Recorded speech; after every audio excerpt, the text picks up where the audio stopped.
कई सालों पहले माधवपुर और श्यामपुर के इस जंगलों की भूत प्रेत की कहानी फैली हुई थी।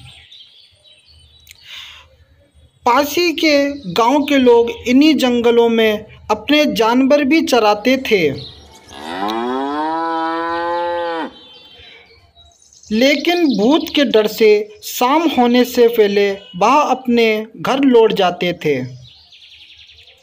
एक दिन राजीव भी उसी जंगल में अपनी बकरियों के लिए घास काटने गया था। अक्सर काम से जी चुराने वाला राजीव मजबूरी में जंगल गया था, इसलिए उसका घास काटने का बिल्कुल भी मन ना था। उसने जंगल में रुक के चारों तरफ देखा, पर उसे घास कहीं ना दिखी, क्योंकि सारी घास गाय और बकरियां खा गई थी। अब राजीव अपने मारे मन से आगे बढ़ने लगा। आगे बढ़ के राजीव एक ऐसी जगह पहुंच गया जहां काफ़ी हरी घास और पत्तों से लदे हुए पेड़ थे, और वहां पास में ही एक झरना भी बह रहा था। यह देख के राजीव को और भी आलस आ गया। राजीव ने सोचा, क्यों ना थोड़ा आराम कर लूँ। आराम करते राजीव को गहरी नींद आ गई। नींद में राजीव एक ऐसी डरावनी जगह पहुंच गया जहां उसे देख के उसके होश उड़ गए और वह नींद से उठ गया। नींद से उठ के राजीव वहां से दौड़ता हुआ भाग गया।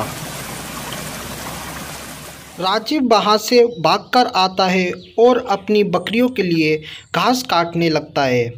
राजीव घास तो काट रहा था, लेकिन राजीव के जहन से उस डरावने आदमी की शक्ल जा ही नहीं रही थी।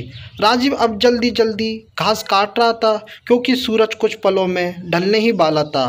तभी राजीव को वहाँ किसी की आवाज़ की सुनाई देती है और राजीव उस आवाज़ के पीछे चला जाता है। राजीव जब उस आवाज़ के पास पहुँचता है तो वहाँ पर एक आदमी राजीव को मिलता है। राजीव उस आदमी से जानकर बोलता है, भैया क्या आप मुझे मेरे गांव जाने का रास्ता बता सकते हैं? राजीव की यह बात सुनकर वह आदमी अचानक से गायब हो जाता है। उस आदमी को एकदम गायब देख राजीव वहीं बेहोश हो जाता है। राजीव को जब होश आया तो उसने अपने सामने वही सपने वाला डरावना भूत देखा, जिसकी बड़ी बड़ी लाल लाल आँखें और दांत बाहर निकले हुए थे। ऐसी भयानक आवाज़ें सुनकर तो राजीव डर के मारे कांपने ही लगा। जब वह राजीव के पास उड़कर आने लगा तो राजीव के हक्के बक्के उड़ गए और वह अचानक से गायब हो गया।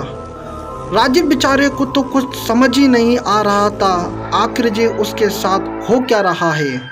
उधर राजीव के घर वाले भी काफ़ी परेशान हो रहे थे, क्योंकि रात के 10 बज चुके थे और राजीव अभी तक घर नहीं लौटा था। तभी राजीव की बहन जंगल जाने का फैसला करती है और वह अपने घर से निकल जाती है। उसके साथ उसके माता पिता भी उसके साथ जाते हैं। कुछ दूर चलने के बाद कुछ गांव वाले भी उनके मदद के लिए उनके पीछे आते हैं।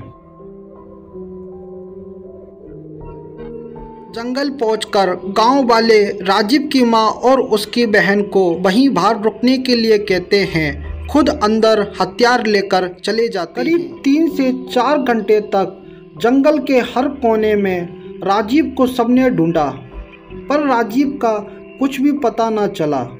बस जंगल का घना हिस्सा ही बचा था। सुबह के 4 बज रहे थे।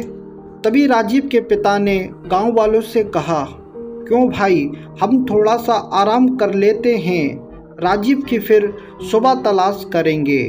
और वह सब वहीं बैठकर आराम करते हैं।